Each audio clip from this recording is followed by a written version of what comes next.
United Kingdom, ఇంగ్లాండ్కి వచ్చేసేసి అక్కడి నుంచి నేను చేస్తున్నటువంటి ప్రయోగాలు, ఏది ఫిజిక్స్లో చేస్తున్న ప్రయోగాలు ఎక్కడెక్కడికి వెళ్ళి చేస్తున్నానో వాటన్నిటిని కూడా ఈ మ్యాప్లో డాట్స్ లాగా పెట్టాను చూడండి, ఎక్కడెక్కడికి వెళ్ళాను అనేటువంటిది. సో ఫర్ ఎగ్జాంపుల్ పోలాండ్ వెళ్ళాను, అలాగే మిగతా చోట్ల జపాన్ అయితేనేమి, ఫిన్లాండ్, ఇట్లా వివిధ దేశాలు, అమెరికా వెళ్ళాను, కెనడా వెళ్ళాను. పోలాండ్ అనేది ఎందుకు గుర్తు చేస్తున్నానంటే ఇక్కడే మన ఇందాక నేను చెప్పాను కదా, మేరీ క్యూరీ అనే ఆమె 1867వ సంవత్సరంలో, అంటే 150 సంవత్సరాలు దాదాపు ఆ టైంలో అక్కడే పుట్టి ఆ టైంలో యూరోపియన్ అంటే ఐరోపా దేశాల్లో ఒక రకంగా చెప్పాలంటే ఉమెన్కి అంతగా ఎంకరేజ్మెంట్ ఉండేది కాదు. కానీ ఆవిడ ఎంత పట్టుదలతోటి ఒకవైపు ట్యూటరింగ్ చేస్తూ ఎంతో కష్టాలు పడి ఆమె చివరికి ప్యారిస్కి వచ్చి ప్యారిస్లో పిహెచ్డి చేసి ప్యారిస్లో సైంటిస్ట్గా ఉండి ఒక కొత్త విషయాన్ని కనుక్కొని ఆ కొత్త విషయానికి తన సొంత దేశం పేరు పెట్టారు. ఆ కొత్త విషయం ఏంటంటే కొత్త ఎలిమెంట్ పొలోనియం అని. అది పోలాండ్ నుంచి తను వచ్చింది కాబట్టి తను కనుక్కున్న దానికి పొలోనియం అని కూడా పేరు పెట్టింది. ఎన్నో గొప్ప గొప్ప అవార్డులు వచ్చాయి. నోబెల్ ప్రైజ్ మీరు వినే ఉంటారు. మీరు వెళ్ళి కొంచెము వీరి గురించి కూడా తెలుసుకుంటే బాగుంటుంది. మేరీ క్యూరీ గారి గురించి ఎంత గొప్ప వ్యక్తి అంటే, ఆ రోజుల్లో ఆడవాళ్ళకి ఎంతో తక్కువగా, అంటే వాళ్ళని అస్సలు ఎంకరేజ్ చేసేవాళ్ళు కాదు, చాలా డిస్క్రిమినేషన్, ఈక్వాలిటీ అనేదే ఉండేది కాదు ఆ రోజుల్లో. అటువంటి సందర్భాల్లో కూడా అందరితో ఒక రకంగా ఫైట్ చేసి అందరితోటి ఎంతో బాగా వర్క్ కూడా చేసి ఒక స్థాయికి వచ్చి 2 నోబెల్ ప్రైజులు నాకు తెలిసి ఉమెన్కి రావడం అంటే, అసలు యాక్చువల్గా నాకు తెలిసి మగవాళ్ళల్లో కూడా ఎవరు లేరనుకుంటాను, గురప్ప గారు చెప్పొచ్చు తర్వాత. షీఈ్ యూనిక్ అనమాట. అంత దూరం ఎలా వెళ్ళగలిగారు అని ఆలోచించి చూస్తే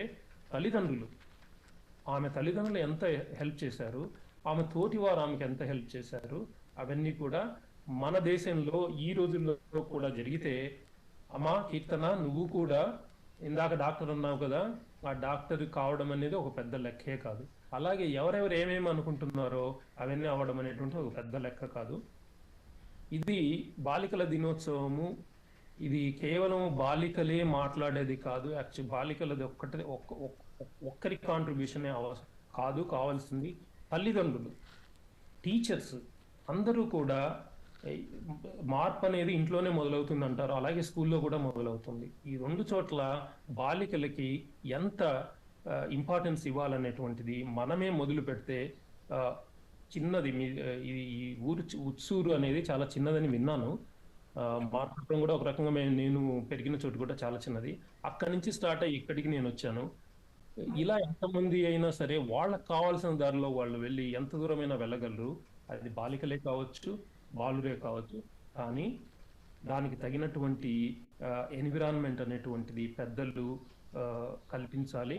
అలాగే మన తోటి వాళ్ళు కూడా బాగా ఎంకరేజ్ చేయాలని నా ఉద్దేశము. నాకు అలా అనిపిస్తుంది. మీరు తర్వాత అంటే ఈరోజు బాలికల దినోత్సవం సందర్భంగా నేను ఏదో 2 మాటలు మాట్లాడడానికి, అది కూడా ఉన్న సమయంలో ఏదో చెప్పేశాను. ఇంకొకసారి కూడా వచ్చి క్లియర్గా నేను మాట్లాడతాను. ప్రస్తుతానికి మాత్రం ఇంతవరకే చెప్తున్నాను. ఇంకా అన్నయ్య నేనేమన్నా చెప్పాలి అని అనిపిస్తే మీరు అడగొచ్చు, నేను చెప్తాను. లేకపోతే కీర్తన లాంటి బాలికలు కూడా నన్ను ఏ క్వశ్చన్ వేసినా దానికి తగినట్లుగా నేను సమాధానం చెప్తాను. అమ్మా నీకు ఏదైనా క్వశ్చన్ ఉందా అమ్మా?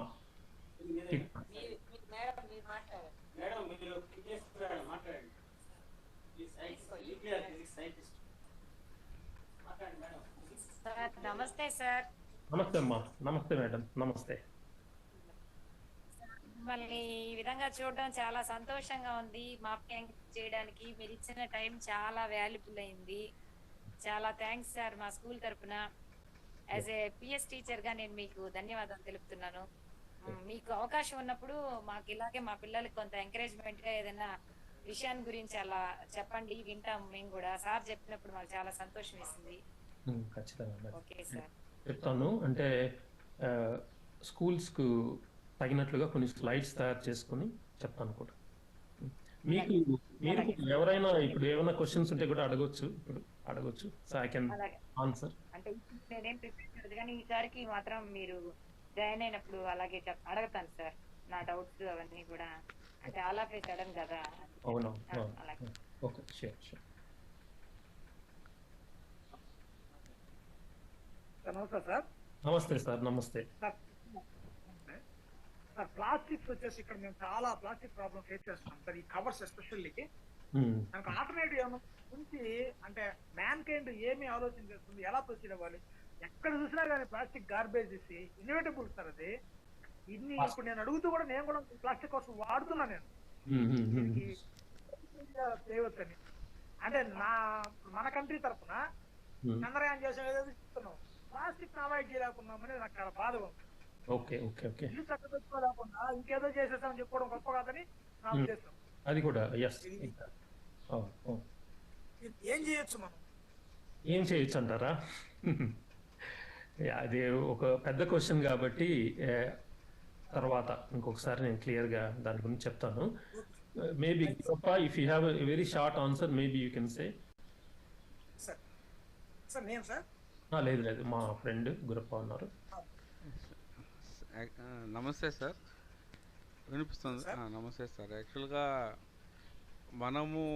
మనమే కారకులు ప్లాస్టిక్ ప్రాబ్లం ఫేస్ చేయడానికి. యాక్చువల్గా ప్లాస్టిక్ అనేది నిజానికి చూసామంటే ఒక అద్భుతమైన వస్తువు.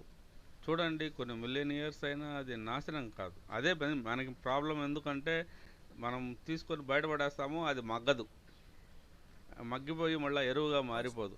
అది ప్రాబ్లం. కానీ అది ఎంత బ్యూటిఫుల్ ప్రాపర్టీ. అలా చిరంజీవి అన్నమాట. అసలు మనుషులు కూడా చిరంజీవులు కాదు, కానీ ప్లాస్టిక్ చిరంజీవి కదా.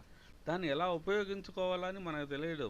మనం ఏదైనా ఒక వస్తువుని తీసుకొచ్చామంటే ప్లాస్టిక్ని వెంటనే పరస్తాం, ఎందుకంటే అది చీప్.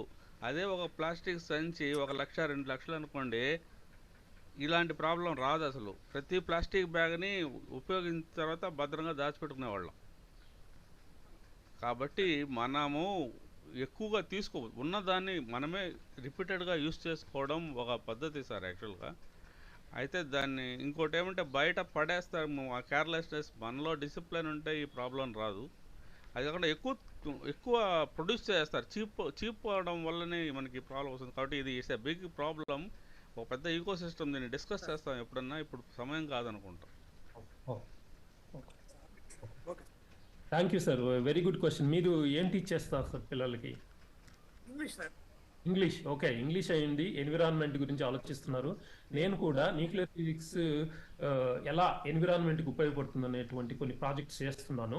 సో దాని గురించి అంటే విపులంగా చెప్పడానికి టైం లేదనేసి నేను దాన్ని స్టార్ట్ చేయలేదు. I will try to tell you later. అంటే ఫుడ్కు సంబంధించినవి దేర్ ఆర్ మెనీ థింగ్స్, చాలా చేయొచ్చు అనమాట న్యూక్లియర్ రేడియేషన్ తోటి. సో ఐ విల్ డిస్కస్ చెప్పాను, డిస్కస్ చేస్తాం. ఓకే తమ్ముడు చెప్పండి. అన్నయ్య, నేను రికార్డ్ చేద్దాం అనుకున్నాను, మర్చిపోయాను. నేను చేస్తున్నా స్క్రీన్ రికార్డ్. నాకు సడన్గా గుర్తొచ్చి మధ్యలో ఆన్ చేశాను స్క్రీన్ రికార్డింగ్. చేసావా? Okay, very nice. Okay, that's good. Okay అన్న. Okay okay okay. ఇక్కడ మాకు ప్యానల్ దగ్గర ప్రాబ్లం వచ్చింది. మీరు ఫోన్లోనే మేము కంటిన్యూ చేస్తున్నాం దీన్ని. అలాగా, సర్లే అన్నయ్య. ప్యానల్ పని చేయలేదు అది. నెక్స్ట్ టైం రోజు ఫస్ట్ టైం పిల్లల్ని చూస్తున్నాను, మిమ్మల్ని చూస్తున్నాను, అంతకన్నా ఏం కావాలి? పెద్దగా ఏం మాట్లాడాల్సిన అవసరం లేదు. తెలుగు టీచర్ ఉన్నారా ఇక్కడ? తెలుగు టీచరా? బయాలజీ మేడం ఉన్నారు, మాట్లాడు. ఓకే, నమస్తే మేడం. నమస్తే. బయాలజీ. నమస్తే. చెప్పండి మేడం. అంటే బయాలజీ అంటే మా ఇంట్లో మా కుమారుడు ఫిజిక్స్ బయాలజీ చేస్తున్నాడు. నేను న్యూక్లియర్ ఫిజిక్స్ కదా, న్యూక్లియర్ ఫిజిక్స్ని ఉపయోగించి బయాలజీ అంటే క్యాన్సర్స్ మనిషి లోపల క్యాన్సర్స్ ఉంటాయి కదా, లోపల ఆ క్యాన్సర్స్ని ఎలా ట్రీట్ చేయొచ్చు న్యూక్లియర్ రేడియేషన్ ఉపయోగించి. అవి ఎట్లా ఉంటాయంటే, ఇప్పుడు కాంతి పుంజం ఎట్లాగైతే ఉంటుందో అట్లాగే పార్టికల్స్, బీమ్, ప్రోటాన్స్ అట్లాంటి వాటిని పంపించవచ్చు బయట నుంచి ఒక మిషన్ ద్వారా ప్రోటాన్స్ వెళ్ళిపోతాయి, లోపలికి వెళ్ళేసి కరెక్ట్గా ఎక్కడైతే క్యాన్సర్ ఉందో ఆ క్యాన్సర్ దగ్గర మొత్తం ఎనర్జీ మొత్తాన్ని డిపాజిట్ చేసేసి క్యాన్సర్స్ని కిల్ చేస్తాయి అన్నమాట. అవి ప్రోటాన్ థెరపీ అంటాము, రేడియోథెరపీ. అలాగే ఇప్పుడు మేము నేను కొన్ని రేడియేషన్ డిటెక్టర్స్ని డెవలప్ చేస్తున్నాను. వాటి యూజ్ కూడా ఇటువంటి చోట్ల పనిచేస్తుంది. అలాగే పెట్ స్కానింగ్ అనేసి బ్రెయిన్ స్కానింగ్ చేయడానికి పెట్ స్కానింగ్ చేయొచ్చు. చాలా చాలా ఉన్నాయి. అలాంటివి కూడా మాట్లాడతాను మేడం నేను తర్వాత ఇంకొకసారి ఎప్పుడైనా. బయాలజీ, న్యూక్లియర్ ఫిజిక్స్ ఎంత బాగా ఉపయోగపడుతుంది ఈ రోజుల్లో, ఎటువంటి రేడియో ఫార్మస్యూటికల్స్ కూడా మేము తయారు చేస్తున్నాము ఈ మధ్య కాలంలో.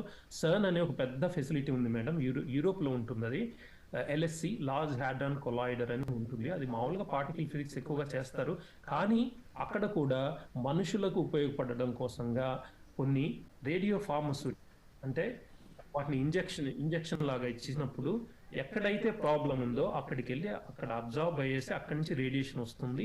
ఆ రేడియేషన్ ద్వారా ఎలా ట్రీట్ చేయాలి అవన్నీ కూడా చేస్తున్నారు ఈ రోజుల్లో. వాటన్నిటి కూడా ఇప్పుడు కూడా జరుగుతుంది అనమాట చాలా రీసెర్చ్ దాని గురించి కూడా. ప్లాస్టిక్ కప్పులు, మామూలుగా పేపర్ కప్పులు, వాటిలో టీ తాగటం వల్ల కూడా క్యాన్సర్ వస్తుందంట కదా సార్? అది కొంచెము ఆ సబ్జెక్ట్కి వెళ్ళాలంటే కొంచెము ఇంకాస్త మనము దాని గురించి డిస్కస్ చేయాలి. ఇక్కడ ఏంటంటే వచ్చిన క్యాన్సర్ని ఎలా దాన్ని మనము ట్రీట్ చేయొచ్చు అనేది అదొకటి మాత్రమే చెప్పాను. ప్లాస్టిక్ దానికి సంబంధించిన వివరాలన్నీ కూడా కొంచెం ఏంటంటే కొన్ని డిబేటబుల్గా ఉంటాయి ఆ ఇష్యూస్. సో అవి ఎందుకు అనేసి వాటిల్లో కప్పుల్లోనూ అని చెప్పని చాలా మీకు నెక్స్ట్ టైం ఇంకా ఏదన్నా ఆలోచించి అడగాలనుకుంటే అడగొచ్చు madam. Thank you so much. అందరి తరపున థ్యాంక్ యూ సార్. సరే, ఒకసారి పిల్లలందరినీ చూపిస్తాను. Okay. Mathematics. Hi everyone, thank you so much. మీరంతా కూడా నెక్స్ట్ టైం కల్లా ఇంకా ఎక్కువ ఫ్రెండ్స్ నాకు తయారవుతారని అనుకుంటున్నాను. తీర్థన ఒకటే కాదు, ఇంకా బాయ్స్ గర్ల్స్ అందరు కూడా ఫ్రెండ్స్ కావాలని కోరుకుంటూ బాయ్. ఓకే అమ్మా. తెలుగు టీచర్ కూడా ఉంటే బాగుండేది అన్నయ్య ఈరోజు.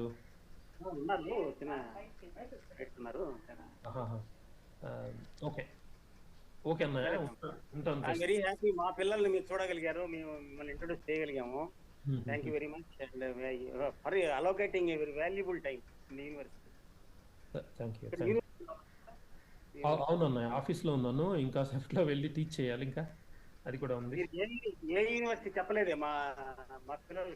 యూనివర్సిటీ చెప్పారా? ఏ యూనివర్సిటీ అంటే గ్లాస్గో దగ్గర ఉంటుంది, university of the west of Scotland అని. ఆ యూనివర్సిటీలో పనిచేస్తున్నాను నేను. రీసెర్చ్ కూడా చేస్తాను, టీచింగ్ చేస్తాను.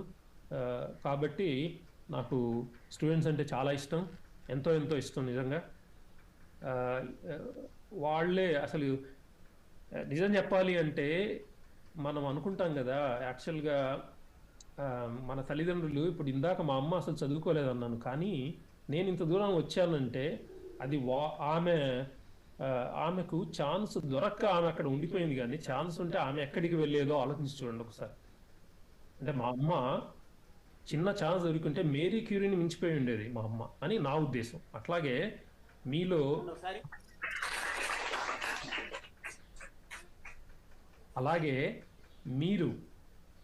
కూడా మేరీ క్యూరీలు ఉంటారు అని నా ఉద్దేశం అనమాట.